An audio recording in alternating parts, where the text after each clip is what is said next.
What's going on, everybody? It's Dom and Chris Mullins Jr. as always back once again for some more WCW Monday Night Nitro.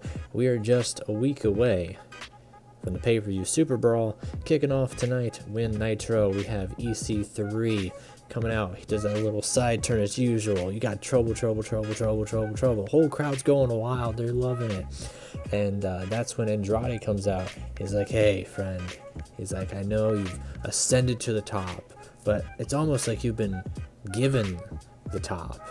If you think about it, you show up at the last pay-per-view.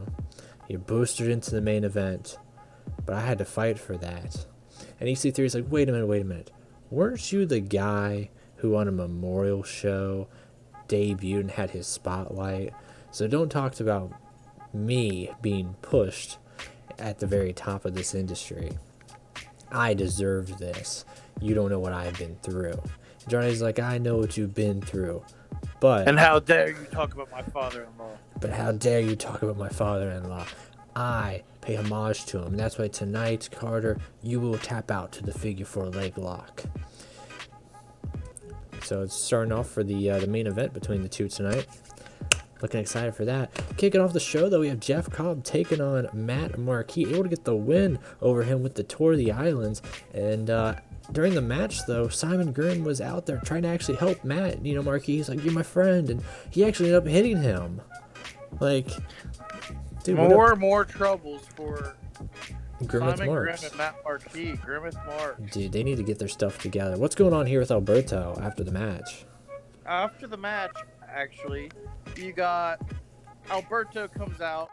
He tries to get the upper hand by sneak attacking Jeff Cobb. Jeff Cobb's too quick. He's a quick big man. And Jeff Cobb quickly runs Alberto off. Bischoff comes out and says, not so fast. You can't run, because at the pay-per-view, it's going to be you versus Jeff Cobb inside a 15-foot high steel cage. Oh my gosh, just up the ante between the two. Alberto's freaking out, getting angry. He's kicking everything as usual. Oh my gosh. After that, we cut to backstage. Tanner Conti and Tennille Dashwood getting into it, fighting, and the two are going to brawl it out there. And Tennille says, you know what, bitch? If you want your chance, you got it. Adding her to the match with seemingly Rosemary for Super Brawl. That's pretty good there. After that segment there, Rosemary takes out Solo Darling pretty quickly with an Olympic Slam. And it was actually really good for the women's match. So, what's going on here with the Tino and everybody? Here we're sitting where we get a view of the Forever franchise locker room, and they're sitting there. You got Tino at odds with Royce Isaacs. He says, I'm done working with it, and I can't do it. If you want him, you got to make the choice. It's either me or him. With that, Shane Douglas looks at him and says, well, then you know what? I'm sorry. But then all of a sudden turns around and right hooks Royce Isaacs, says, Tino, it was always you. Oh, oh my gosh, already kicked out of the franchise. What's going to happen there between them? Even Chris swerved me on that one. Exactly. That's where you got your swerves coming from every direction. After that, what's going on here, Mr. Swerve? We got... No, there's no swerve here, actually. All right. Swerve's on the swerve. You got Eddie Edwards talking with Marty's girl. Eddie saying, I promised everyone I'm going to continue to hold this torch and run this show. I will be Mr. WCW. And then you got Marty comes out and says, not so fast. I may not be a full-time member of WCW, but I'm going to be the one running this show. Bold statement there by the villain. All right, now we have a big match here between Eddie Edwards and Marty Scurll. Eddie actually able to tap out Marty with an Achilles lock there, and Marty Scurll actually benefited and created a new move here tonight. That's pretty good. I'm excited to actually see like what's the thing going to be with that. Raven didn't do well with the script. What the heck? And Kevin Condren didn't look good, which is weird. But we cut backstage to the Flock.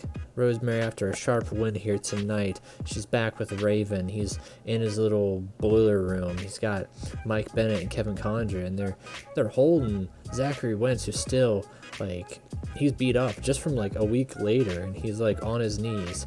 And Raven says, "Well, Wentz, I hope you have a lot more intelligence than Darby, because we destroyed him. And last week I gave you a beating that indoctrinated you into the Flock. So tell me this, are you ready to become a member, a fledgling of my flock?" And Zachary looks up at him, he nods. And that's he falls to his knees and throws his arms out to the side. And that's when Raven, all right, what he does is he cuts the palm of his hand, puts a mark of blood just running down his face, just like right down the eye. Kind of edgy if I do say so. The imagery there that I had in my mind, maybe it just sounded better in my mind probably, but oh no, that sounded really, really cool actually. I like the idea. I don't know. I was debating. I was like, I don't know.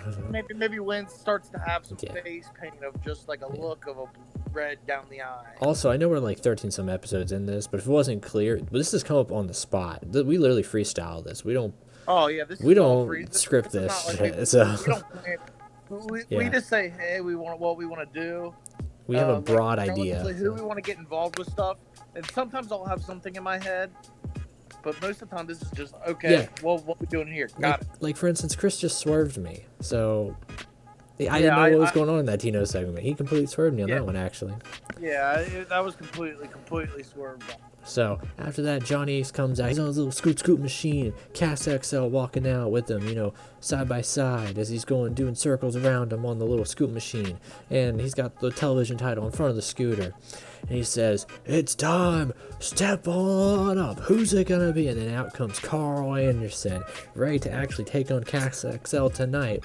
But Cass XL able to get the win here and defend the television title with the East River Crossing. Number 2 defense. Number 2 on the board. But after that match is when the big swerve happens. Scott Norton comes out with War Beast. And they look at Carl Anderson as he's laid there, down, defeated. And then Hammerstone and Spud come in from the crowd. They're like, run down. They're like, what's going on? And that's when War Beasts go and they start beating up Carl Anderson. And Alexander Hammerstone and Rockstar Spud look like they're gonna like help him, but Scott says no. He deserves this beating for failing us. We don't accept failure in NWO Exotic. And that's when Carl looks up and he's taking a beating and he's just bloodied. And Warby stops for a second. He looks up at Scott Norton and spits about him in the face. And Scott Norton gives him a thumbs up and a thumbs down. He tells the boys to pick him up. He power bombs his ass over the ring ropes. Alexander Hammerstone and Spud start to go and help him out, make sure he's okay. But Warbeast both push both of them down, you know, telling them, hey, step back. So asserting the dominance there as tag team champions. After that, we cut to OVE. What's going on with these boys?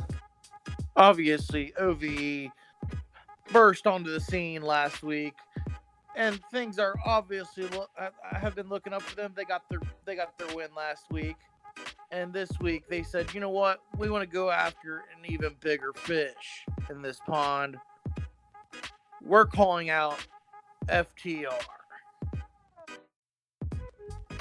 Out comes FTR. Fear the Revolt. Or whatever you want it to be called this week, really.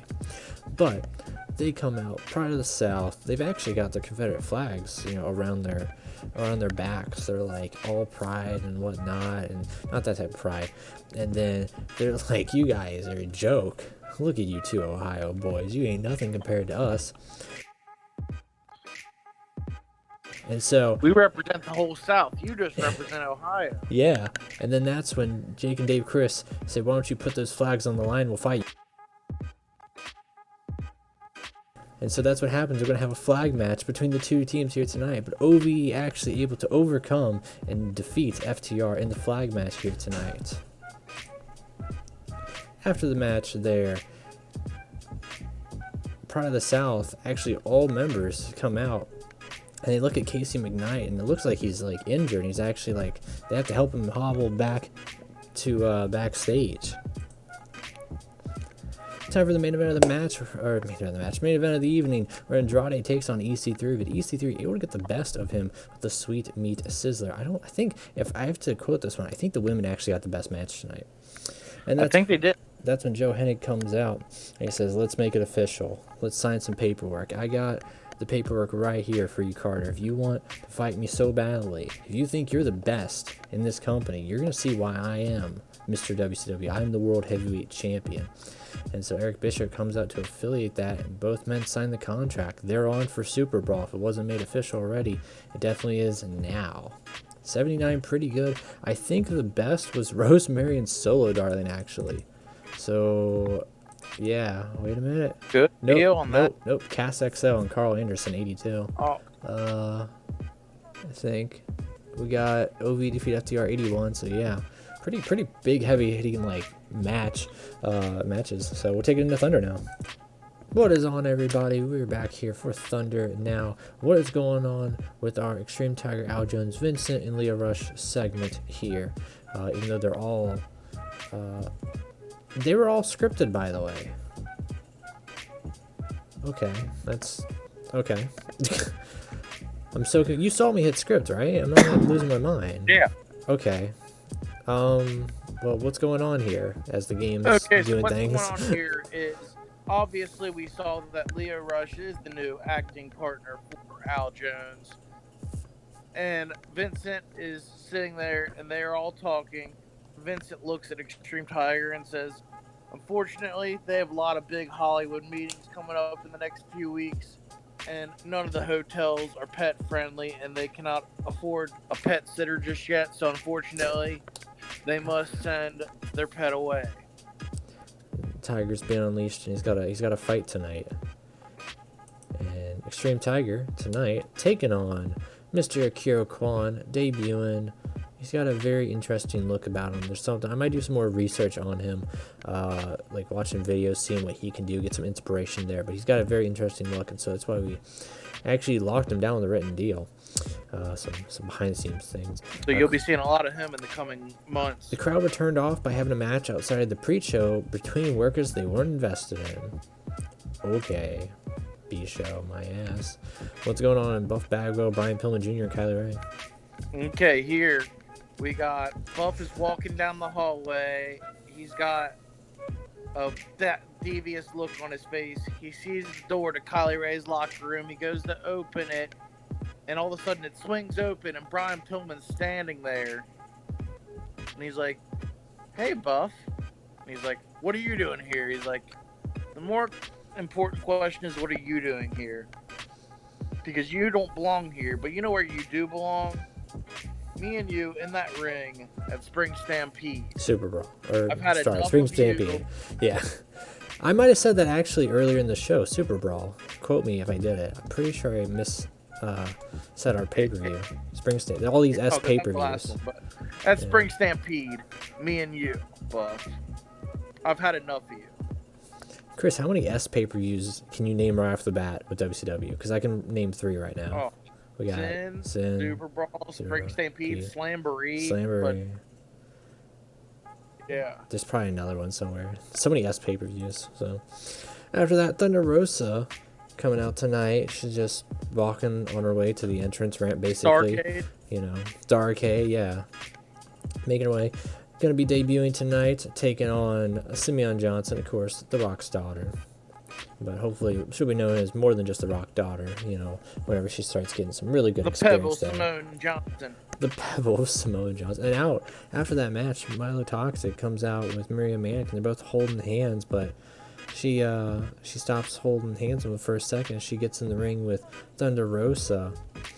She looks to the side, and then she slaps her right across the face, and that's when the two get into it. And Milo actually has to yank off Thunder Rosa, which then Maria is able to hit her with a big boot across the face. And the two of them just laugh there as they've knocked out Thunder Rosa. The power couple of WCW. Thunder.